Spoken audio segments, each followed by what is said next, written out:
Roswell, Nouveau-Mexique. Mon très cher neveu, c'est le premier Noël que je passe loin de toi. Et tu en connais la raison. Mon enquête sur les soucoupes volantes, sujet qui te passionne également. Je te souhaite une bonne lecture et le meilleur des Noëls. À la fin du livre, tu auras une grande surprise. L'année qui vient sera fantastique. Oncle Alain.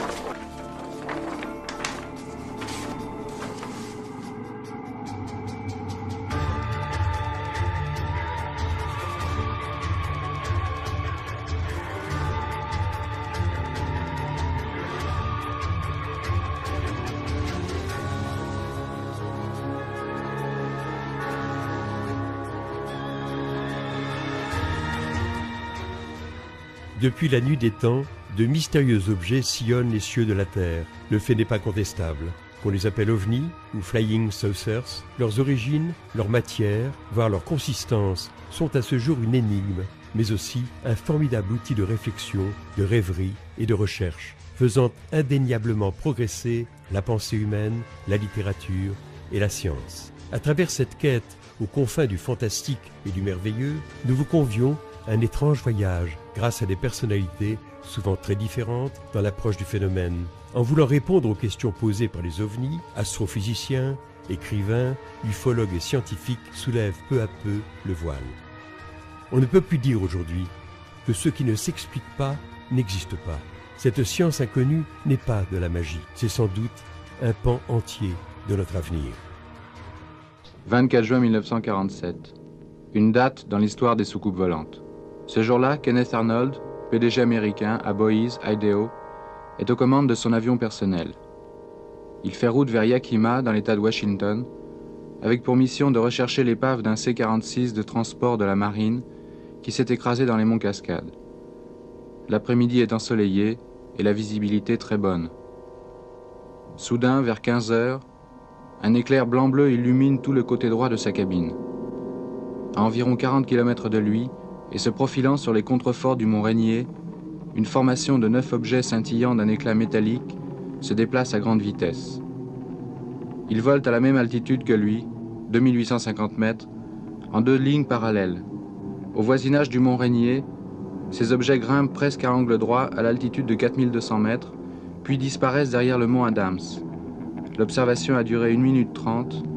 Leur vitesse est estimée à 2400 km/h, 2 fois la vitesse du son. Vitesse fabuleuse à l'époque, puisque le mur du son n'est pas encore franchi.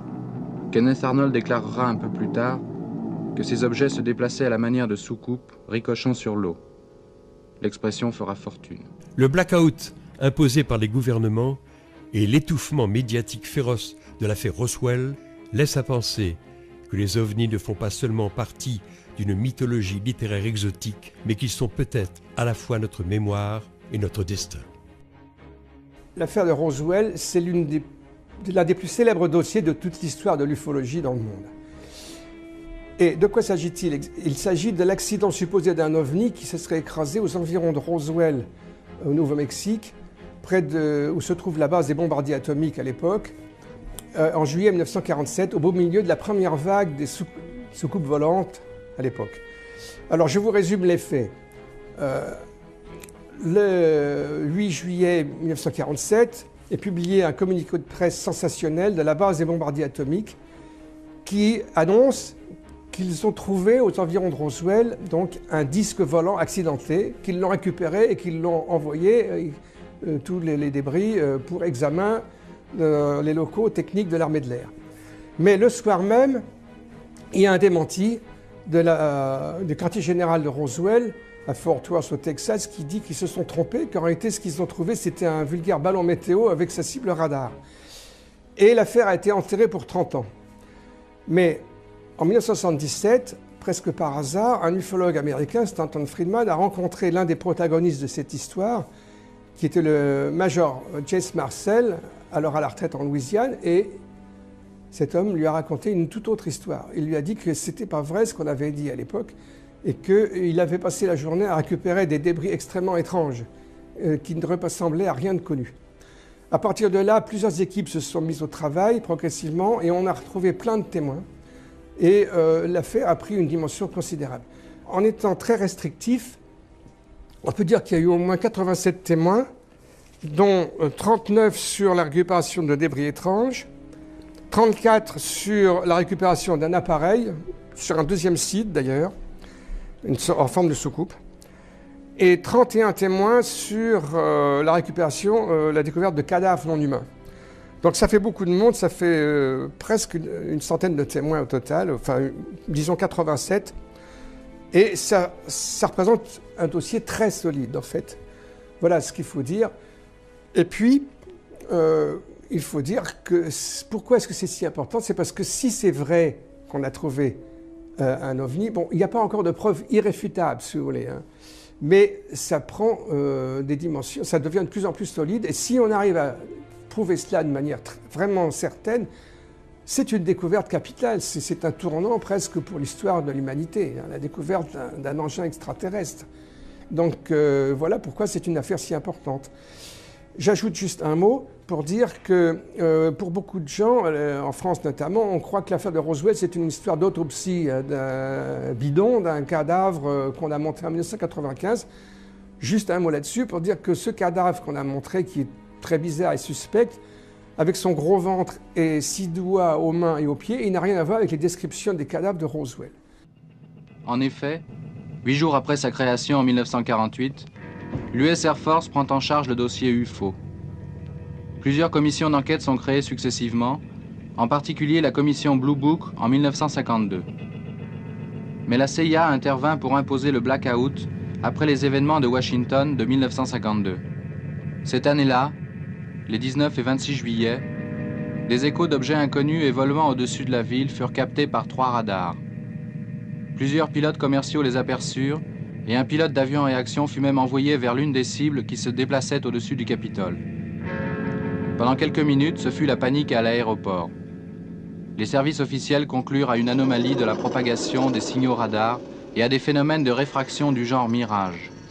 Cependant, avant sa mort mystérieuse, le docteur McDonald, doyen de physique à l'Université d'Arizona, souligna l'absurdité de l'explication officielle. Le sujet devint tabou. Mais sur les insistances du docteur McDonald et du docteur Allen Hynek, directeur du Centre de recherche atomique d'Evanston, l'Air Force décide de la création de la Super Commission Condon. Le rapport conclut à la non-existence du phénomène, mais reconnut pourtant son impuissance à expliquer 10% des cas analysés. En France, 2 incidents majeurs ont marqué la deuxième partie du XXe siècle. 2 affaires qui, en échappant à l'étroitesse de nos frontières, ont écrasé médiatiquement leurs témoins. La pression sociale fut tellement forte qu'elle bouleversa leur vie à jamais. Il s'agit de Trans-en-Provence et de Valençol. L'affaire de Marignane, quant à elle, prit une ampleur bien moins retentissante, mais tout aussi troublante. Quant à celle du plateau d'Albion, malgré la ténacité de Jimmy Gueux, l'armée a toujours démenti le survol de la base atomique par les ovnis.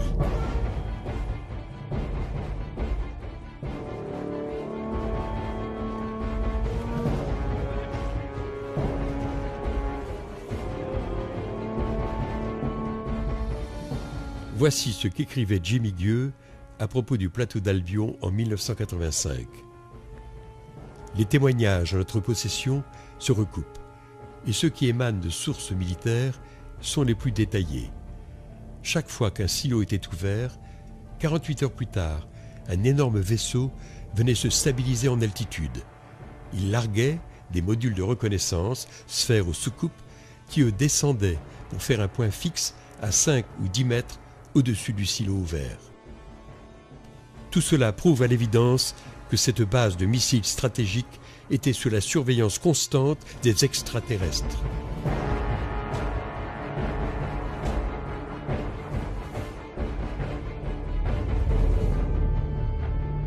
Affaire de Trans-en-Provence, 8 janvier 1981.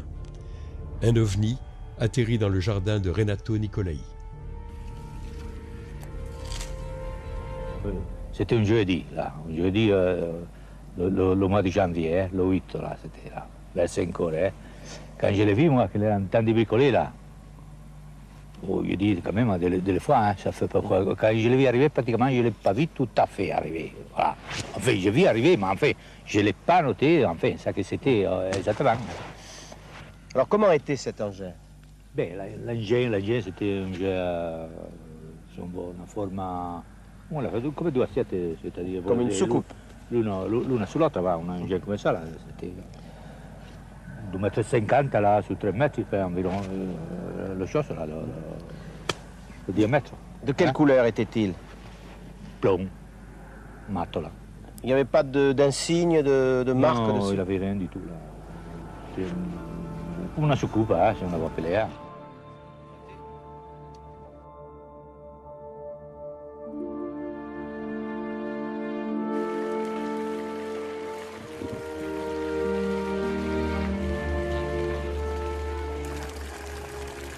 Le 1er juillet 1965, à l'aube, Maurice Mas est déjà à l'œuvre dans son champ de lavande.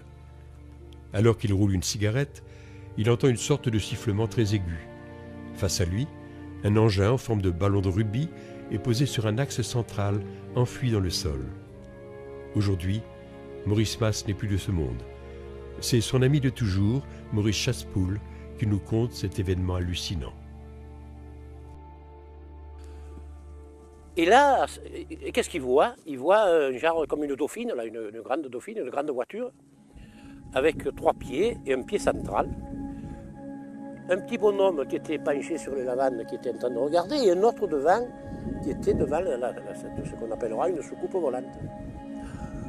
Il s'approche, et dès qu'il s'approche, bien sûr, celui qui était penché le voit, appelle son copain, et à ce moment-là, ils sortent de leur poche, un genre de tuyau long comme ça, et il le braque sur Maurice. Et à ce moment-là, il est carrément pétrifié.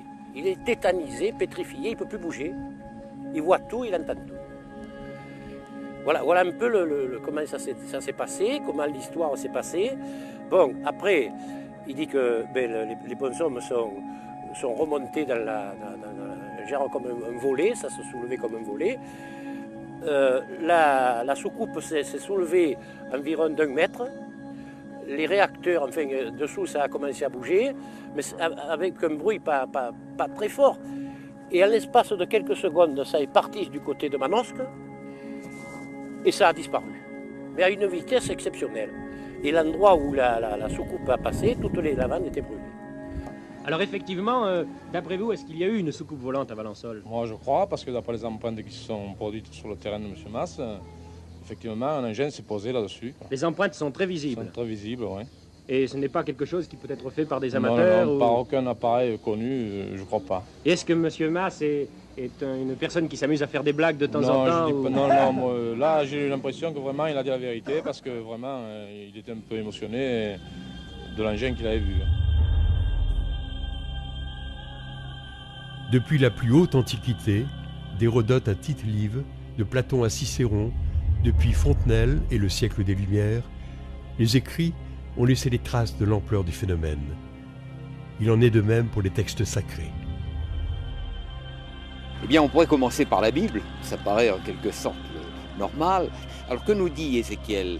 Il nous dit qu'il voit d'abord venir du nord un grand vent, une nuée, une tempête, ensuite un nuage qui semble contenir des éclairs, des formes lumineuses, et il parle même, au fond, de quelque chose qui ressemble à du métal chauffé, en plein feu, dit-il. Là, on aurait presque l'image moderne de l'apparition d'un ovni. Chez les anciens grecs et romains, il est question de boucliers volants. Et là aussi, ça devient beaucoup plus intéressant, et je dirais, nous cernons notre sujet. Pourquoi? Parce que la description qu'ils font de ces boucliers rappelle tout à fait les ovnis. En voici la raison. À notre époque, un objet courant, c'est une assiette, une soucoupe, voire une saucière. Pour les anciens, le bouclier était un objet tout à fait courant. C'était l'arme de défense numéro 1. Comment étaient les boucliers grecs de l'époque de Périclès ou d'Alexandre, ou les boucliers même de la première Rome et de la cavalerie romaine? Ils étaient ronds, ils étaient circulaires, ils étaient bombés. Et quand on nous parle d'un ovni qui ressemble à 2 assiettes l'une sur l'autre, il suffit simplement de poser ce que l'on appelait un oplon, qui a donné son nom d'ailleurs aux combattants grecs, l'hoplite. c'est-à-dire ce fameux bouclier, de prendre deux oplones l'un sur l'autre, et à ce moment-là, on voit apparaître une soucoupe telle qu'elle est décrite par les modernes. Les vimana, c'est quoi dans la littérature védique? C'est en fait, ce sont des... Alors, il y avait deux sortes de vimana. Il y avait ce qu'on pourrait appeler les avions aujourd'hui, qui étaient conduits par des êtres humains, qui ressemblaient un peu à des avions. Et puis les vimana complètement mythiques, qui eux n'étaient pas faits conduits par les êtres humains, pilotés par les êtres humains, mais qui ressemblaient, on ne sait pas à quoi, ça ne ressemblait pas à un avion, on ne sait pas comment ça fonctionnait, comment ça volait. Donc ces deux réflexions, c'est de dire que les Indo-Européens ont vraisemblablement façonné notre civilisation aujourd'hui, ce que nous sommes aujourd'hui, mais en plus, on parle de l'Atlantide, on parle des Mayas, on parle de tout ça, et je crois que là aussi, on a je ne sais pas si c'est vraiment quelque chose, c'est un mythicisme ou si c'est autre chose, mais moi je me pose des questions, je vous dirais franchement. Le plus bel ovni de l'histoire du cinéma, c'est celui qui est placé devant la caméra de Stanley Kubrick et qui vient civiliser la Terre, lui apporter l'esprit dans 2001, l'Odyssée de l'espace. Et là, on songe en effet soit aux Elohim, pour reprendre l'image biblique, soit à ces dieux civilisateurs de la cordillère des Andes. Et Kubrick, en nous présentant cette figure, ce personnage, et on voit bien, au fond, on pourrait reprendre les paroles d'Ézéchiel, que c'est une sorte de vivant, puisqu'il est l'esprit et qu'il est bourdonnant comme une ruche gigantesque, eh bien, il nous donne l'image, une image purement géométrique. On songe à une porte, on songe à une borne, on songe finalement à un module mathématique qui, au fond, serait peut-être à l'origine, avec le fameux nombre d'or, à l'origine de la construction des temples sacrés, de ces temples qui eux aussi sont des modèles du ciel sur terre. Tous les ufologues ne croient pas aux ovnis, loin s'en faut. Leur aspect socioculturel, tel que le décrit Carl Jung dans son ouvrage Un mythe moderne, a inspiré de nombreux adeptes de cette théorie. En Suisse, Bruno Mancusi défend la thèse de Bertrand Meheut, proche de celle de Jung. Alors effectivement, Bertrand Meheut a abordé le phénomène de façon très intéressante.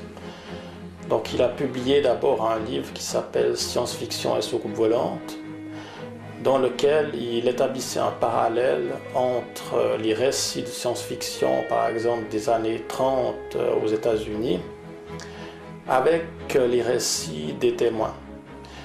Et il a retrouvé un parallèle assez stupéfiant entre ces romans de science-fiction et les récits des témoins.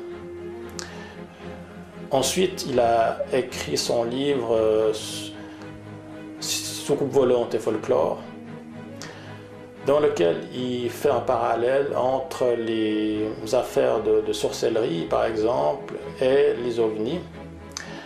Alors, il trouve que, par exemple, les rondes sorcières se retrouvent dans les traces d'ovnis, la marque du diable sur la sorcière se retrouve aussi sur les témoins d'ovnis, avec notamment les implants. L'odeur de soufre du diable se retrouve aussi chez les ovnis, avec soit l'odeur de soufre, soit l'odeur d'ozone. Bref, il y a un parallélisme très intéressant. Mais cette théorie ne nous apprend pas grand-chose sur la réalité ou non du phénomène. C'est-à-dire qu'on peut interpréter de deux façons complètement différentes. On peut se dire, voilà, vous voyez bien que les ovnis n'existent pas, puisque de tout temps, on a interprété ces phénomènes suivant la croyance de l'époque. Et donc, les ovnis ou les sorcières, je ne sais pas quoi, sont dans notre inconscient et les témoins imaginent les choses. Ou alors, on peut l'interpréter de façon plus croyante, c'est-à-dire, voyez bien que les ovnis existent, simplement on les a interprétés de manière différente. Au Moyen-Âge, on voyait des sorcières, tandis que maintenant, on voit des ovnis. Alors, ce rapport Cometa, effectivement, a fait beaucoup de bruit, Mais il a fait du bruit parce que, à cause de la personnalité des auteurs. Par contre, le contenu était assez, disons, croyant pour la réalité du phénomène. Et même, il y avait un passage assez incroyable sur Roswell. Donc, je ne pense pas que ça a fait beaucoup pour la crédibilité du phénomène. Au contraire, on peut dire que ça a décrédibilisé leurs auteurs. Je ne crois pas qu'il y ait vraiment une affaire, aussi bien documentée soit-elle, qui pourrait permettre de faire pencher la balance en tant que telle. Je pense c'est plutôt un ensemble de cas sélectionnés qui, ensemble, pourraient permettre de penser qu'il y a une réalité peut-être différente, qu'il y a une réalité physique peut-être différente. On n'en a pas pour l'instant la preuve, on a dans le meilleur des cas des présomptions de peut-être l'existence de quelque chose de, par exemple, des phénomènes tels que la foudre en boule pourraient très bien être considérés comme des ovnis, des phénomènes rares atmosphériques, des choses comme ça pourraient très bien être pris pour des ovnis à juste titre par des témoins et par des enquêteurs, et pourraient très bien également éclairer la science sur un domaine peu connu. C'est une possibilité, il y en a d'autres. Aimé Michel était avant tout, pour comprendre son parcours, c'était avant tout un penseur, un philosophe, et je crois il est devenu, on pourrait dire, un petit peu par accident ufologue, et on le considère comme étant un des pionniers de l'ufologie, mais c'est un petit peu un accident de parcours. En fait, au début des années 50, donc, il est intéressé par de multiples sujets, dont les soucoupes volantes, qui est un nouveau thème. Il publie un ouvrage qui s'appelle Lueurs sous les soucoupes volantes en 1954. On est en France en pleine vague de soucoupes volantes, c'est la plus grande vague qu'ait connue la France à cette période. On publie jusqu'à 60 notifications, observations par jour, il y a des affaires d'atterrissage, des humanoïdes qui sont observés, etc. Donc il publie ce livre qui est un des deux premiers ouvrages publiés par des auteurs français.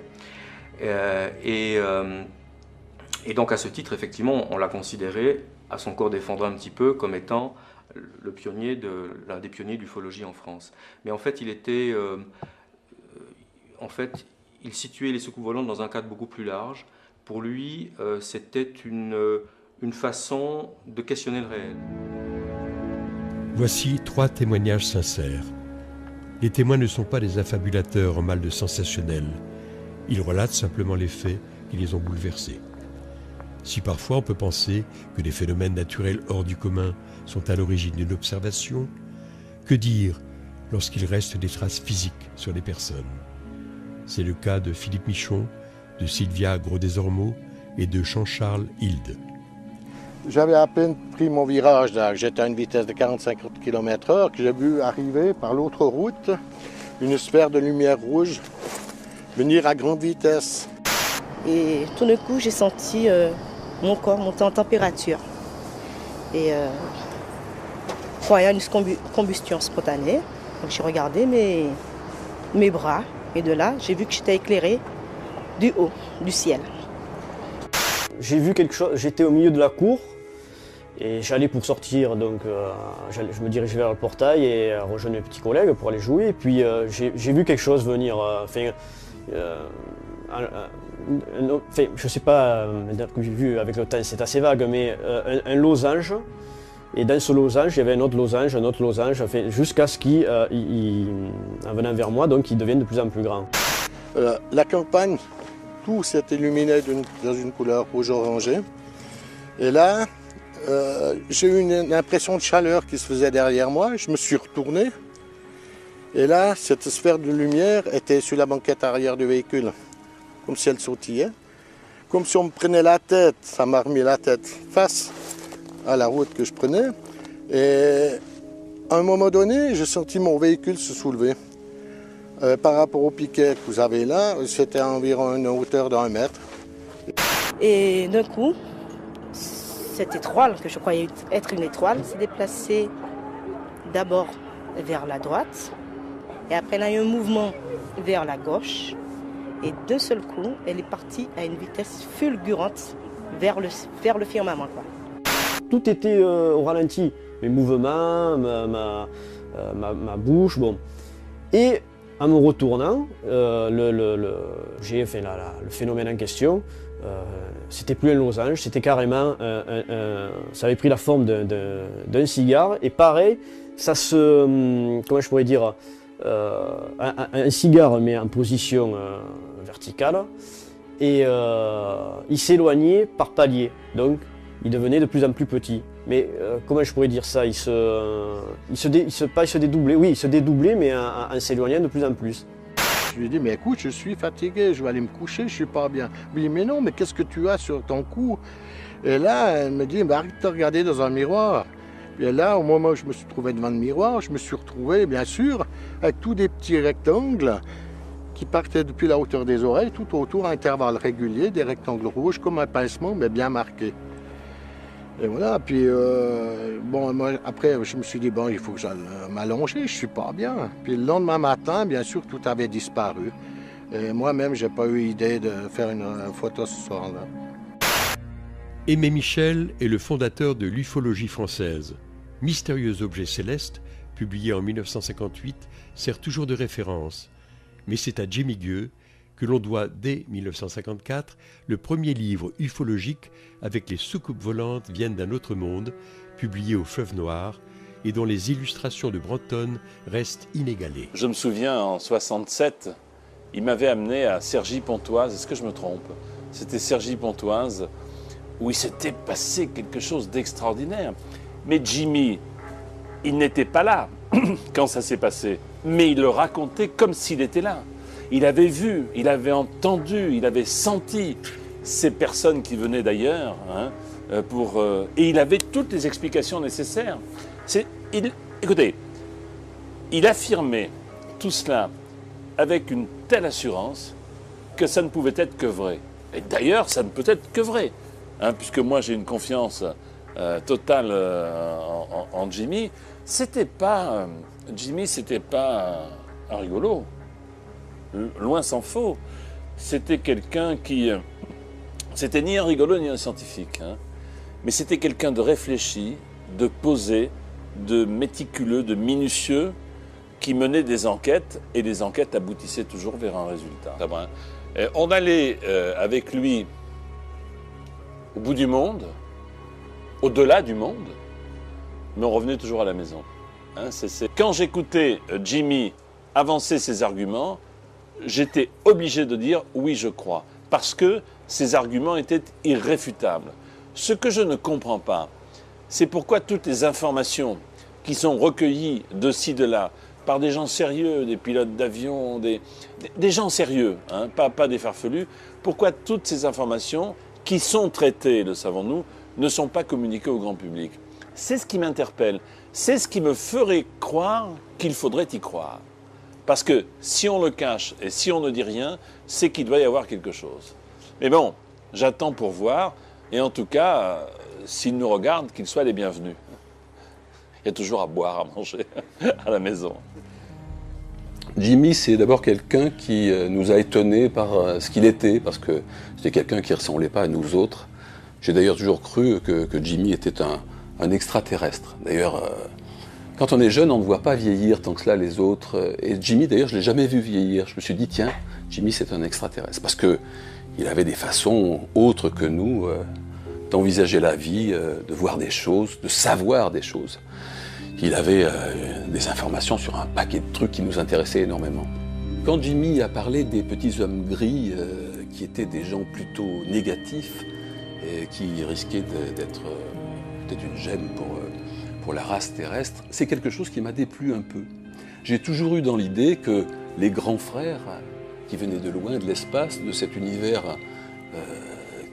qui entretient mon rêve permanent, c'était des êtres d'une immense bonté, plein de lumière, d'une sagesse hors du commun, et capables de tout m'apprendre, de m'apprendre l'amour que je n'ai pas suffisamment donné aux autres, capables de m'apprendre toutes ces techniques qui me font rêver et que j'aime par-dessus tout. J'adore les techniques. Toute l'imagination qui est la mienne et que je n'aurai jamais suffisamment. Je rêve d'avoir une imagination plus grande que celle-là. Parce que si on essaye de rentrer dans le problème extraterrestre, on peut se dire que l'humain a une imagination trop pauvre pour essayer d'imaginer toute la grandeur, l'immensité et le côté génial de ce que sont les extraterrestres. Et donc je suis désespéré que mon imagination n'aille pas plus loin. Donc je me dis que un jour peut-être, et d'ailleurs heureusement on a vu de très bons films qui sont allés dans ce sens-là, hein, Rencontre du troisième type, etc. Tout ce bonheur d'aller à la rencontre de l'autre, de celui qui est plus fort, plus grand, plus merveilleux, et puis tout d'un coup de soi-même de s'améliorer, qu'il vous donne les 2 ou 3 marches qui vont vous permettre d'aller vers eux.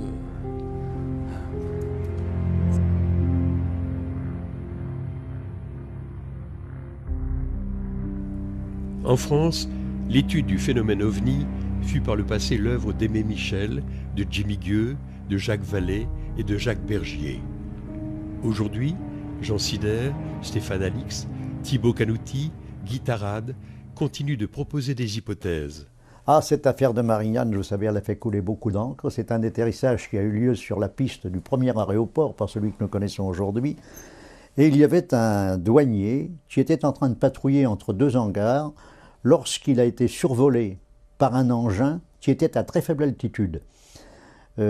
Si mon mémoire est toujours intact, il s'appelait Guy Quinchard, je crois. Il a sorti son revolver, mais ce n'a pas été le seul témoin. J'ai eu l'occasion par la suite de rencontrer à Nice un personnage qui avait été présent, mais qui a toujours voulu garder l'anonymat. Cet atterrissage a eu des conséquences assez intéressantes, car en effet, sur le point précis où l'objet s'est posé, on a retrouvé des pièces métalliques qui ont été très rapidement récupérées par les services secrets français. Et l'affaire de Trans-en-Provence? Alors Trans-en-Provence, voilà encore une affaire qui est une affaire assez curieuse. On a fait courir tous les bruits sur M. Renato, qui était le propriétaire de ce lieu où l'objet est venu et a buté sur une restanque. Alors là encore, je crois qu'il faut approfondir toujours Vous savez que lorsqu'on fait une enquête, il faut remonter aux origines. Et il faut remonter au passé. Et il y a un membre des services de renseignement qui n'est plus dans le métier à l'heure actuelle, qui lui est reparti à zéro, a repris l'enquête à zéro. Et il s'est aperçu que cet engin, ou cet objet, appelons-le comme on veut, semblait avoir été programmé pour suivre une route bien précise.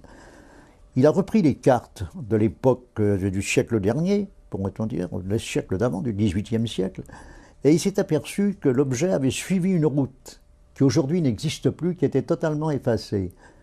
Alors lui, il en a tiré les conclusions que peut-être que cet engin avait été programmé pour suivre un parcours bien déterminé et que, ma foi, il avait été trompé par la modification du terrain entre la première fois où il était venu, où il s'était manifesté, et lorsqu'il est venu et qu'il s'est craché sur le terrain de M. Renato. L'affaire Mantel, on la connaît très bien, c'est l'histoire de ce pilote qui avait été envoyé avec son Mustang P51 au-dessus de Fort Knox, qui est la réserve d'or des États-Unis, et le capitaine Mantel était en patrouille avec 2 autres chasseurs, et lui seul est monté à la rencontre de cet engin qu'il a décrit comme un énorme disque argenté. Et au moment où il a été pour l'intercepter, toutes les communications radio ont été coupées et on a retrouvé les traces de son appareil sur, je dirais, des dizaines de kilomètres carrés de surface. Le corps du pilote n'a jamais été retrouvé. Après plus de 50 ans de recherche, je ne peux vous dire qu'une seule chose. Le phénomène existe, c'est un phénomène intelligent, il n'est pas d'origine humaine, et il y a eu des contacts entre l'intelligence qui manipule le phénomène et des terriens. Maintenant, il ne faut pas voir les ovnis sous la forme de tôle boulon. Là, pour moi, c'est quelque chose que j'ai effacé depuis longtemps. Je pense que nous sommes peut-être en face des vecteurs qui remontent le temps, qui viennent d'une dimension parallèle, que la physique quantique nous révélera un jour ou l'autre. Les ovnis ne sont peut-être que des hologrammes pouvant prendre les formes les plus étranges, se multipliant à l'infini dans l'espace et le temps, projetés par une force incroyablement puissante et invincible, la vie. Et si la solution du mystère passait par l'humour de Jacques Bergier? Les ovnis, disait-il, ne sont rien d'autre que des hallucinations collectives provoquées par des extraterrestres. En fait, cette boutade est encore plus sérieuse qu'il n'y paraît. Il est fort possible, en effet, que nos visiteurs nous leurrent en testant tout simplement notre ignorance grâce à des images virtuelles. Jacques Bergier pensait à un univers multiple, un multivers, où réalité et imagination sont interdépendantes. Au fond, il y aurait deux mondes. Un premier cercle-univers, composé par l'incessant dilatement cosmique, la ronde éternelle des galaxies et de la vie, puis un autre cercle qui engloberait le premier, celui des mythes, du merveilleux et du rêve, ouvert de temps à autre à notre réflexion et dont les ovnis seraient les messagers.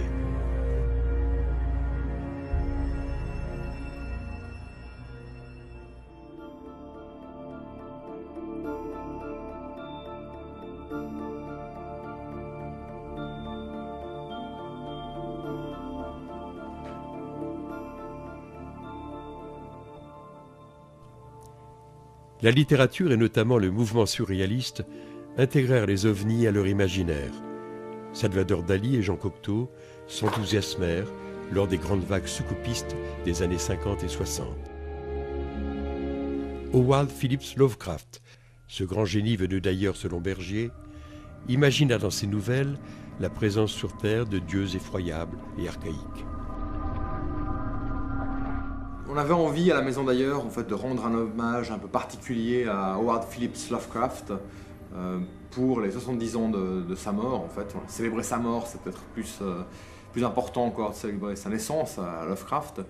Et plutôt que faire une exposition uniquement sur Lovecraft lui-même, sur sa vie, sur ses écrits, ce qui était un peu difficile aussi, l'idée c'était plutôt de faire une exposition Lovecraftienne, à savoir qui rend hommage, comme il aurait voulu peut-être, à savoir qui utilise les idées qu'il avait pu avoir et qu'il distribuait généreusement en fait, à ses amis et à ses connaissances, et les distribuer nous plus loin à des illustrateurs et des écrivains. Donc on a pris ce document qui s'appelle le Livre de Raison, qui est un livre de notes, il y a 220 notes à peu près qu'il a écrites entre 1919 et 1934 et qui décrivent des idées en fait, devant être développées par la suite dans de la fiction courte ou longue. Donc on a donné ces courtes notes et les gens ont pu faire ce qu'ils ont voulu avec ça. Donc il y a une centaine d'illustrateurs, près de 500 images, il y a de la musique, des textes, des films, tout ça dans une atmosphère un peu Lovecraftienne, étrange comme ça. Parfois un peu ironique, parfois un peu décalé, mais parfois assez sombre aussi.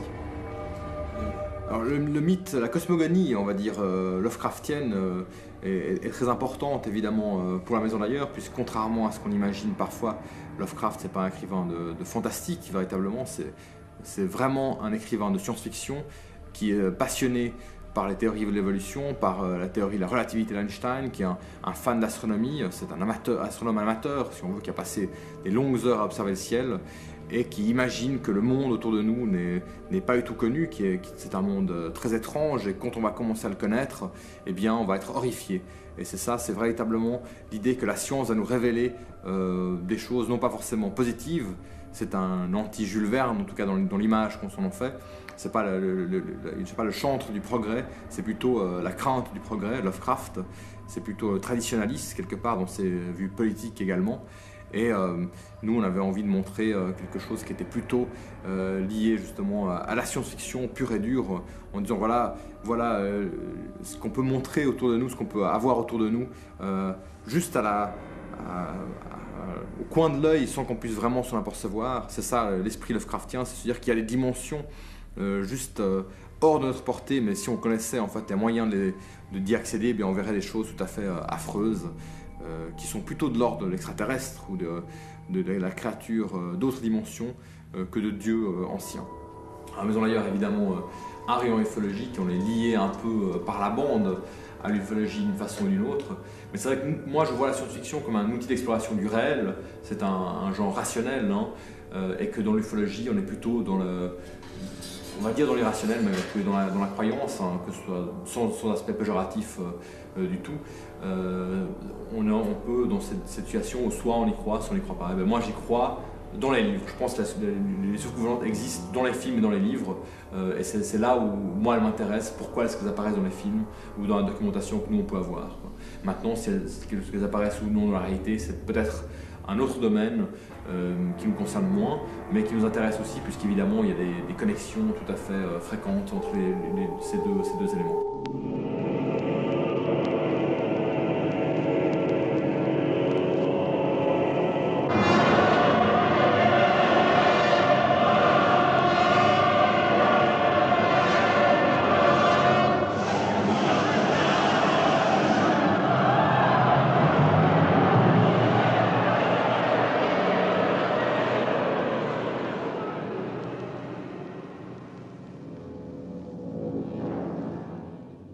faut savoir déjà que les films d'extraterrestres sont essentiellement hollywoodiens. Donc moi, quand j'ai commencé à travailler sur cette question-là, il y a bien des films russes, hein, comme Aelita par exemple, mais c'est vrai que c'est un cinéma qui est essentiellement hollywoodien.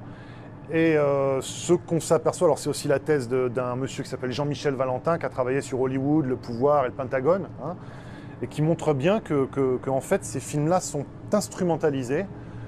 Ce sont un petit peu ce qu'on appelle, ce que Valentin en tout cas appelle, des films de sécurité nationale. Alors, il parle peu des films d'extraterrestres, des films d'OVNI dans son étude, mais c'est un petit peu le même processus. En fait, derrière, on retrouve un petit peu le macartisme, la peur de l'ennemi soviétique en l'occurrence, ennemi de l'intérieur, puisque très souvent, on le voit, c'est le cas dans Invaders from Mars, c'est le cas dans beaucoup d'autres, ça va être vraiment le schéma de beaucoup d'autres films jusqu'au très récent avec Nicole Kidman, Invasion, qui reprend le même thème. C'est l'ennemi ressemble à l'humain, il est caché parmi nous, donc c'est d'autant plus inquiétant et c'est d'autant plus difficile de le voir. Hein, c'est un ennemi qui est finalement très proche de l'humain. Oui, elle s'est adoucie avec notamment des films comme Rencontre du troisième type. En fait, ça commence un petit peu avec les années 70 et là, on est plus dans le discrédit de la politique américaine, de la chose politique aux États-Unis. Hein, ça suit le Vietnam, le Watergate, différentes affaires comme ça, qui ont tendance à faire que l'extraterrestre devient plus, en tout cas, digne de confiance que les politiques eux-mêmes. Alors on retrouve ça dans Le jour où la Terre s'arrêta, déjà dès les années 50, hein, où l'extraterrestre qui vient nous voir pour des raisons plus ou moins pacifiques, écologiques. Hein, c'est les discours qu'on retrouvait dans la bouche des contactés. Et qu'on retrouve le cinéma finalement s'en fait l'écho. Avec les années 70, effectivement, même si on retrouvera dans les années 80-90 des grosses artilleries hollywoodiennes avec le thème de l'invasion, mais en tout cas, on a pour la première fois ce renversement de tendance où les extraterrestres sont soit à l'égal de Dieu, comme dans 2001 ou peut-être même dans Solaris par exemple, des sauveurs, des frères cosmiques dotés d'une grande sagesse, ou en tout cas des gens qui vont nous aider, ou qui nous ont peut-être déjà aidés au fil de notre évolution. C'est autant de thématiques qu'on retrouve dans beaucoup de films. Ce qui ressort en tout cas du phénomène OVNI, ça je pense que la plupart des gens qui ont étudié cette question-là sont à peu près d'accord aujourd'hui pour en arriver à cette conclusion. Il existe un résidu de cas, un reliquat assez court finalement, hein, peut-être entre 1 et 5%, peut-être même moins que ça, qui renvoie à quelque chose de profondément exotique. Après ça, on rentre un petit peu dans des querelles byzantines, dans des débats d'experts. Alors, est-ce que c'est finalement des objets, est-ce que ce sont des objets faits de nuts and bolts, comme disaient les Américains, c'est-à-dire tôle et boulons, est-ce que ce sont des objets purement matériels, des objets faits d'ingénierie, hein, des engins? Est-ce que ce sont des animaux? Est-ce que ce sont des hologrammes? Est-ce que ce sont des sondes assez frustres? Est-ce que ce sont des corps éthérés, comme certains le disent? Là, honnêtement, on n'a pas vraiment de réponse. Et en tout cas, les réponses que pourrait nous apporter la technologie, donc par exemple les éco-radars ou les choses comme ça, sont assez frustres. On a des cas où les observations laissent des éco-radars, on a des cas où ils n'en laissent pas, alors qu'ils sont vus, observés par des témoins fiables. C'est très très difficile de tirer des conclusions. En tout cas, ce qu'on sait, c'est que des gens comme Jean-Pierre Petit, par exemple, ont pu démontrer que des problèmes technologiques, comme par exemple le bang supersonique, hein, pouvaient être réglés. Donc la théorie de l'hypothèse extraterrestre dite au premier degré, c'est-à-dire des engins qui viendraient de l'extérieur, reste toujours valide. Et Walter Haut, c'est un des témoins fondamentaux de l'époque. Donc c'est vrai que ce qu'il dit est particulièrement important. Lui, il va être très lié aussi à la divulgation de l'affaire dès ses origines, hein, au cover-up. Donc lui, ce dont il témoigne finalement, c'est d'une dissimulation. Hein. C'est ça qui est le plus important dans ces témoignages. C'est quand même quelqu'un qui a fait une belle carrière militaire. Il y a des chercheurs américains qui sont allés fouiller, qui sont allés retrouver notamment les proches de Walter Haut. Walter Haut lui-même d'ailleurs a confirmé ses dires jusqu'au bout. Donc c'est quand même assez délicat lorsqu'on a d'assez hauts gradés, parce que je crois que Walter Haut termine comme général, donc assez haut placé dans la hiérarchie militaire. C'est toujours particulier lorsque quelqu'un d'aussi haut placé avance ce type de propos. Alors c'est une preuve de rien, comme toujours dans le phénomène OVNI. On ne peut jamais rien prouver, quoi que ce soit. C'est bien ce qui est gênant d'ailleurs, et ce qui est fascinant en même temps. Claude Bernard disait que lorsque l'on rencontre un fait qui ne s'accorde à aucune théorie, il faut abandonner la théorie et se rapprocher du fait. En cas d'observation, la gendarmerie va se déplacer et au vu des dires du témoin, nous allons essayer de mentionner l'heure, le lieu exact de la constatation des faits, la forme et les caractéristiques essentielles des objets aperçus, la couleur, la brillance, les conditions d'évolution du phénomène. Ensuite, si c'est toujours visible, à partir de ce moment-là, le gendarme va prendre des clichés photographiques à l'aide d'un appareil de diffraction optique dont les unités sont dotées. Il va le signaler dans son procès-verbal et cette pellicule va rester dans l'appareil photo. Il sera remis au CEPRA. Est-il vrai que dans le memento du gendarme, vous avez un document qui représente une soucoupe volante ? Oui, c'est un peu le côté humoristique du memento du gendarme, qui est une aide pour des gendarmes quand ils sortent d'école ou autre, et qui vont avoir avec eux pendant tout le long de leur carrière. Donc ça leur permet, devant des situations nouvelles, de pouvoir aller feuilleter ce document. Et puis c'est un petit dessin humoristique pour pouvoir dire, éventuellement, si vous êtes confronté à ce type de phénomène ou d'une personne se présente, il a cette petite rubrique pour pouvoir le orienter et le guider dans ses constatations et sa manière de faire. Le ciel était lisse comme la pierre d'un lavoir. La limpidité du ciel de Provence a inspiré cette phrase sublime à Jean Giono. Les nuits étoilées de Saint-Michel rendirent propice la création de l'Observatoire de Haute-Provence. On est loin de la cosmologie, c'est le paradoxe de Fermi. C'est une remarque qu'il y avait lorsqu'on regarde la vitesse à laquelle nous-mêmes nous déplaçons vers une planète avec une fusée, tout bêtement. Et on peut aller comme ça de planète en planète, voire de planète vers des étoiles. Et on s'aperçoit qu'il faut, je ne sais plus si c'est quelques centaines de milliers d'années, ou peut-être quelques millions d'années pour coloniser toute la galaxie. Mais finalement, cela va très vite par rapport aux milliards d'années qu'il faut pour fabriquer une planète et pour fabriquer l'homme. Donc ce que disait Fermi, c'est que si une civilisation est sortie de son étoile haute, comme nous, et a commencé à s'étendre dans toute la galaxie, dans ce cas-là, il devrait être chez nous. Donc sa grande phrase, sa grande interrogation, c'était « mais où sont-ils » C'est-à-dire que, par exemple, vous devez être un extraterrestre. L'équation de Drake, c'est une équation de probabilité. Drake s'était penché sur la probabilité pour qu'il y ait une autre civilisation comparable à la nôtre. C'est-à-dire qu'il y a un terme pour dans quelles conditions apparaît la vie. Il faut qu'il y ait une atmosphère qui soit propice à la vie, donc ça donne déjà une probabilité relativement faible. Il faut qu'il y ait une planète qui soit dans ce qu'on appelle la zone d'habitabilité, c'est-à-dire ni trop loin ni trop près. Il y a tout un tas de... Donc c'est une espèce de grande, pas somme, mais de multiplicateurs. Il y a tout un tas de facteurs qui sont tous proches de zéro.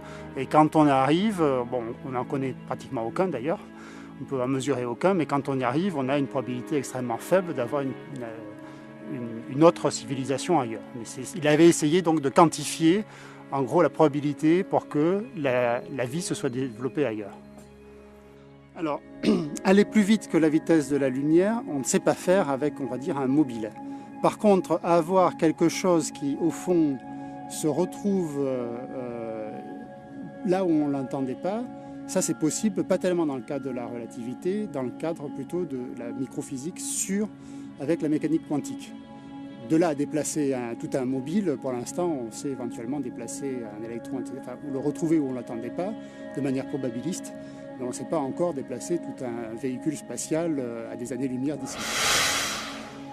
La cosmologie n'apporte pour l'instant aucune réponse définitive quant à la forme de l'univers. Cependant, les récentes découvertes d'exoplanètes laissent à penser que vraisemblablement la vie existe ailleurs. L'idée, c'est que si une planète tourne autour d'une autre étoile que le Soleil, eh bien, par chance, il peut arriver que cette planète passe devant l'étoile. Et à ce moment-là, en passant devant l'étoile, elle va cacher une partie de la lumière de l'étoile et depuis la Terre, on va voir l'éclat de l'étoile qui va diminuer un petit peu pendant quelques heures, le temps que la planète passe devant l'étoile. Et en l'an 2000, donc il y a 7 ans maintenant, on a découvert comme ça la première planète extrasolaire par la technique des transits. C'était autour de l'étoile HD 209-458. Et c'est la première fois qu'on détectait par cette technique une planète autour d'une autre étoile. Avec les expériences qui sont en orbite, les manips spatiales, les satellites en orbite, comme COROT ou dans quelques années Kepler, qui va être lancé par la NASA, ces observatoires spatiaux vont avoir une précision photométrique très grande, c'est-à-dire ils vont être capables de mesurer la variation de brillance de l'étoile devant laquelle passe la planète ou quelque chose d'autre, avec une très très grande précision. Et on peut montrer par le calcul, par des simulations numériques, on peut montrer que si l'objet n'est pas une planète, c'est-à-dire n'est pas un objet sphérique, mais par exemple une forme triangulaire ou rectangulaire qui tourne sur elle-même ou quelque chose comme ça, eh bien la courbe de transit, la diminution d'intensité lumineuse de l'étoile est différente de celle d'un astre sphérique. Ça m'a donné l'idée justement de dire que s'il existe autour d'autres étoiles, sur des planètes, des civilisations technologiquement avancées, plus avancées que nous en l'occurrence, qui seraient capables de construire dans l'espace des structures de la taille d'une planète, hein, comme l'étoile de la mort dans Star Wars, eh bien on pourrait depuis la Terre, enfin disons avec les observatoires spatiaux qui sont en orbite actuellement ou qui vont être en orbite d'ici 2 ou 3 ans, on devrait être capable de les détecter. Donc on a des outils actuellement en orbite qui vont nous permettre de dire si oui ou non ces civilisations extraterrestres intelligentes, technologiquement très avancées, existent ou sont très courantes dans la galaxie ou pas. Oui, alors l'exobiologie, c'est un domaine scientifique multidisciplinaire qui regroupe aussi bien des astronomes que des géologues, que des gens qui s'occupent de planétologie, que des chimistes, que des biologistes, et qui cherche à répondre à la question: existe-t-il de la vie en dehors de la Terre, sur les planètes autour des autres étoiles? Donc aujourd'hui, on cherche toujours cette vie extraterrestre, on ne l'a pas trouvée. On la cherche dans le système solaire, depuis des années on la cherche sur Mars en particulier. Et un des volets du travail qu'on fait ici à l'Observatoire de Haute-Provence, c'est d'étudier la Terre comme un modèle de planète extrasolaire de type terrestre, justement. Et on sait aujourd'hui que la végétation terrestre laisse dans la signature spectrale de la Terre une signature bien caractéristique de la végétation. On a suggéré avec des collègues parisiens que si un jour sur une exoplanète on voyait cette signature spectrale dans le spectre d'une exotère, eh bien on pourrait suggérer, ou disons mettre sur la place publique, ouvrir le débat de est-ce que cette signature spectrale est la signature d'une végétation extraterrestre qui serait semblable à la nôtre.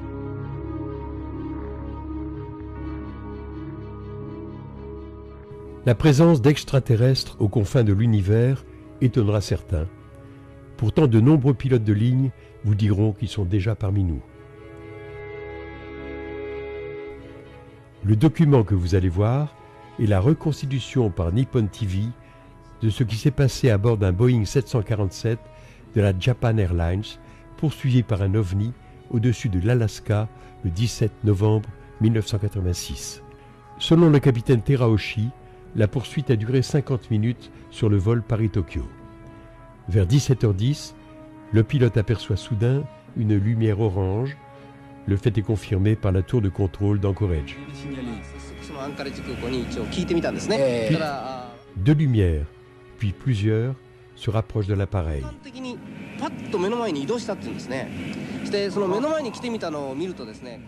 À l'intérieur, les 3 hommes d'équipage ressentent une forte chaleur.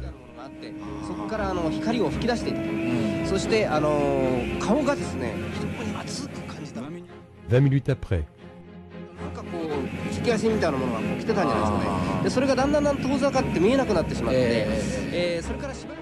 deux lumières blanches apparaissent, tandis que le radar de bord indique la proximité d'un énorme objet.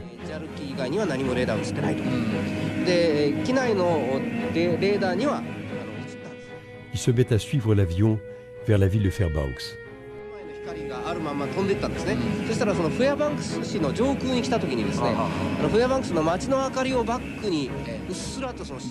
Grâce aux lumières de la ville, l'équipage médusé voit apparaître un engin 30 à 40 fois plus gros que le 747. La tour de contrôle propose au pilote de faire intervenir un bombardier. Non, répond-il. Vu la proximité de l'OVNI, ce serait trop dangereux. Par contre, un Boeing de United Airlines doit croiser le cap du 747 japonais. Vers 18 h, lorsque celui-ci s'approchera du premier appareil, la sphère immense disparaîtra.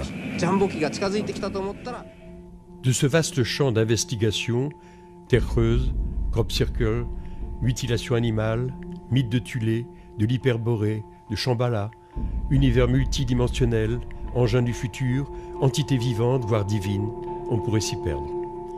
Il ne reste pas moins que les hommes les plus influents de la planète ont au cours de leur vie évoqué la présence des ovnis. Mikhail Gorbatchev, le phénomène ovni existe et il faut s'en occuper sérieusement. Vice-amiral Roscoe Hillenkoetter, ancien directeur de la CIA, ces objets inconnus sont sous contrôle intelligent. Werner von Braun, nous nous trouvons face à des puissances qui sont beaucoup plus fortes que ce que nous avions jusqu'ici estimé et dont la base est en ce moment inconnue de nous. Kennedy, Gordon Cooper, Barry Goldwater, le général Nathan Twining étaient ou sont persuadés de leur existence. Voici la dernière déclaration de l'astronaute américain Edgar Mitchell. Le Pentagone a toujours caché la vérité sur les ovnis, et en particulier sur la découverte à Roswell d'un vaisseau et de ses occupants d'origine extraterrestre.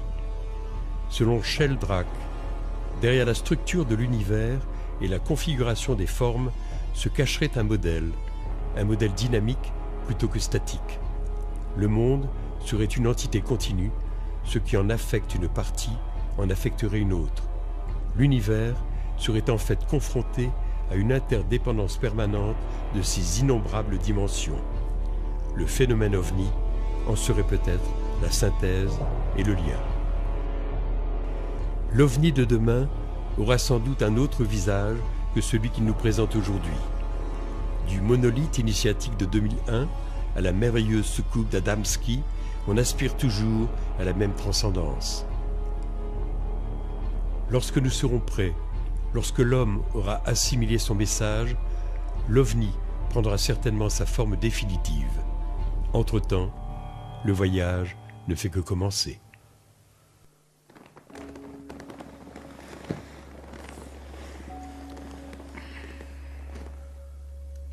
Ah oui, la surprise.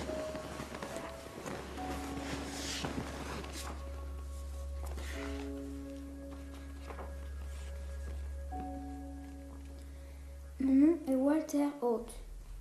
Mon nom est Walter Haute.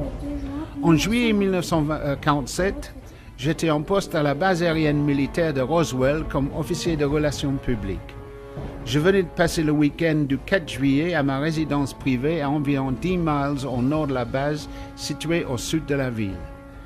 J'ai appris au milieu de la matinée de mon retour au service le lundi 7 juillet que quelqu'un avait fait état de restes d'un engin qui s'était écrasé.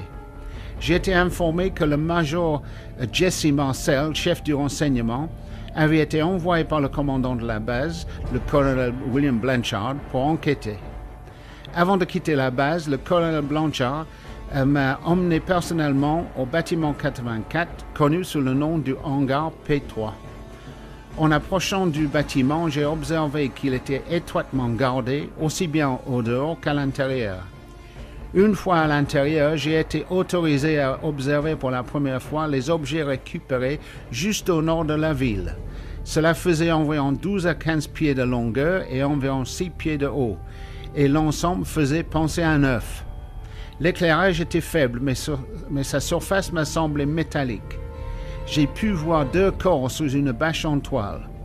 Seules les têtes dépassaient de la bâche et je ne pouvais rien voir du reste des corps. Les têtes m'ont semblé plus grandes que la normale et la disposition de la bâche suggérait qu'ils avaient la taille d'un enfant de 10 ans. Je suis convaincu que ce que j'ai observé était une sorte de vaisseau avec son équipage venu de l'espace. Je n'ai pas été payé ni reçu quoi que ce soit de valeur pour faire cette déclaration et c'est la vérité selon mes souvenirs.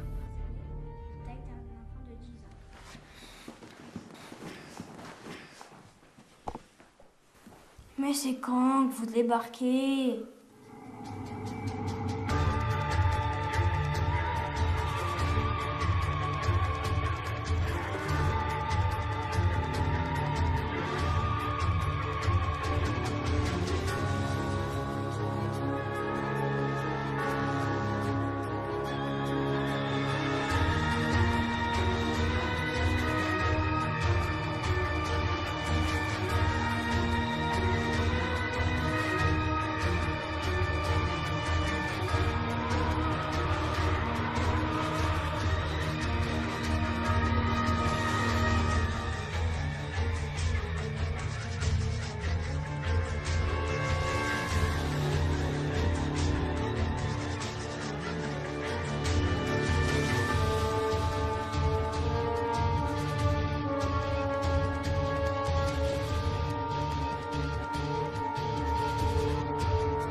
Roswell, Nouveau-Mexique.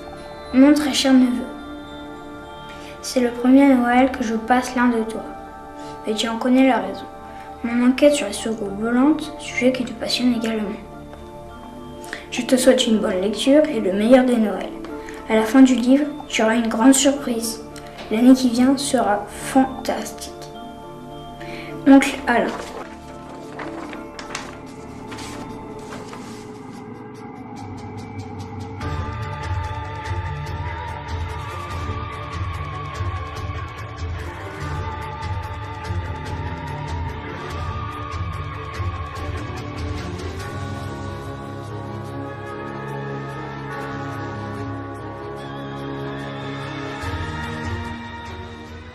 Depuis la nuit des temps, de mystérieux objets sillonnent les cieux de la Terre. Le fait n'est pas contestable.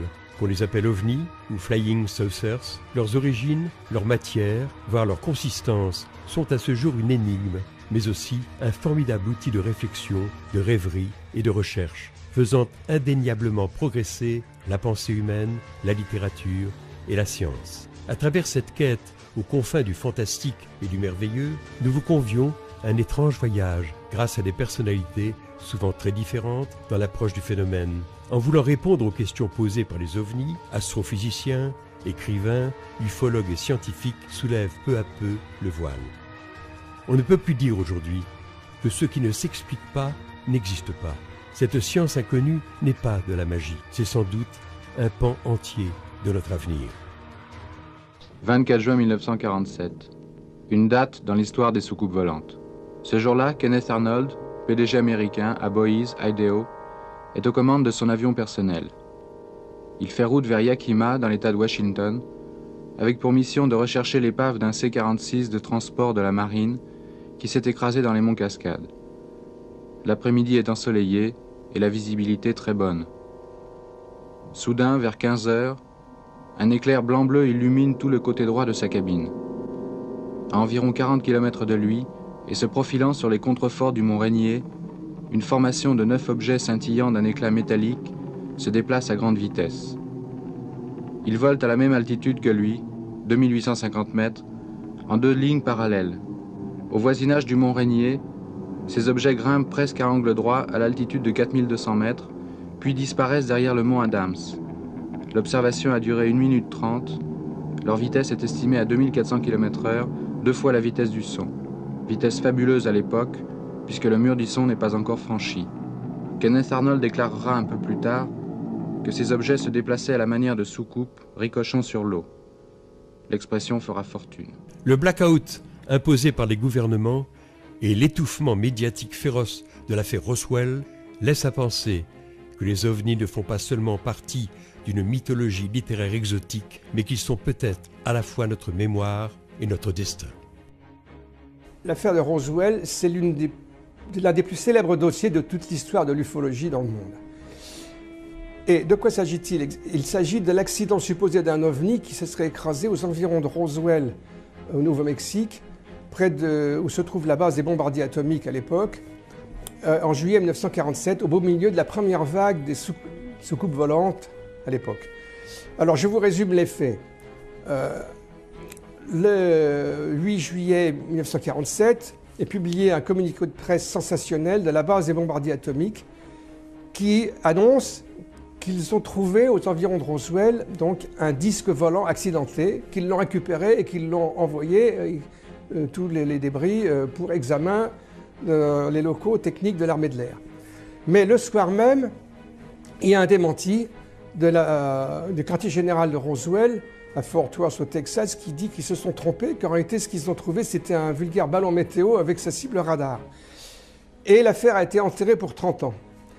Mais en 1977, presque par hasard, un ufologue américain, Stanton Friedman, a rencontré l'un des protagonistes de cette histoire, qui était le major Chase Marcel, alors à la retraite en Louisiane, et cet homme lui a raconté une toute autre histoire. Il lui a dit que c'était pas vrai ce qu'on avait dit à l'époque, et qu'il avait passé la journée à récupérer des débris extrêmement étranges, qui ne ressemblaient à rien de connu.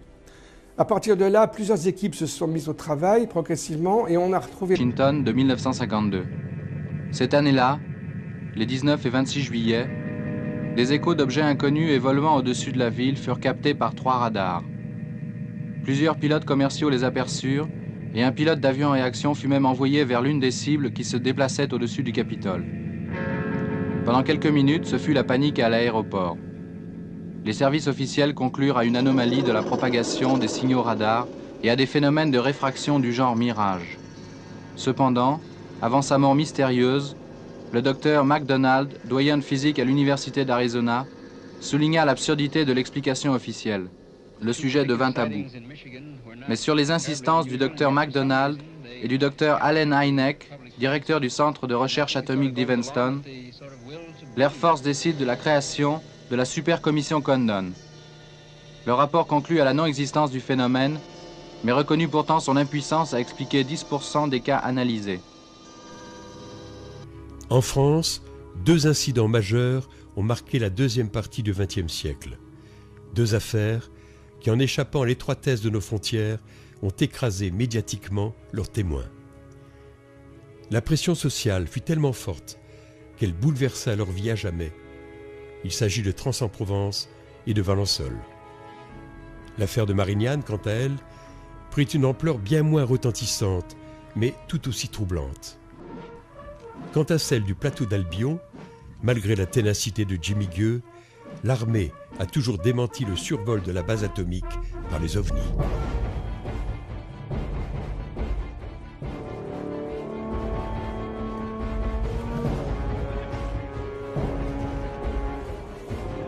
Plein de témoins, et l'affaire a pris une dimension considérable.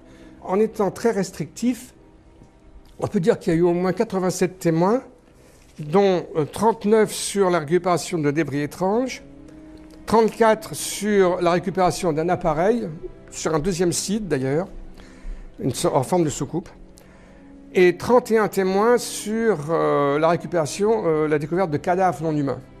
Donc ça fait beaucoup de monde, ça fait presque une centaine de témoins au total, enfin disons 87. Et ça représente un dossier très solide en fait. Voilà ce qu'il faut dire. Et puis, il faut dire que pourquoi est-ce que c'est si important? C'est parce que si c'est vrai qu'on a trouvé un ovni. Bon, il n'y a pas encore de preuves irréfutables, si vous voulez, hein. Mais ça prend des dimensions, ça devient de plus en plus solide. Et si on arrive à prouver cela de manière vraiment certaine, c'est une découverte capitale. C'est un tournant presque pour l'histoire de l'humanité, hein, la découverte d'un engin extraterrestre. Donc voilà pourquoi c'est une affaire si importante. J'ajoute juste un mot pour dire que pour beaucoup de gens, en France notamment, on croit que l'affaire de Roswell, c'est une histoire d'autopsie d'un bidon, d'un cadavre qu'on a montré en 1995. Juste un mot là-dessus pour dire que ce cadavre qu'on a montré, qui est très bizarre et suspect, avec son gros ventre et 6 doigts aux mains et aux pieds, il n'a rien à voir avec les descriptions des cadavres de Roswell. En effet, 8 jours après sa création en 1948, l'US Air Force prend en charge le dossier UFO. Plusieurs commissions d'enquête sont créées successivement, en particulier la commission Blue Book en 1952. Mais la CIA intervint pour imposer le blackout après les événements de Washington.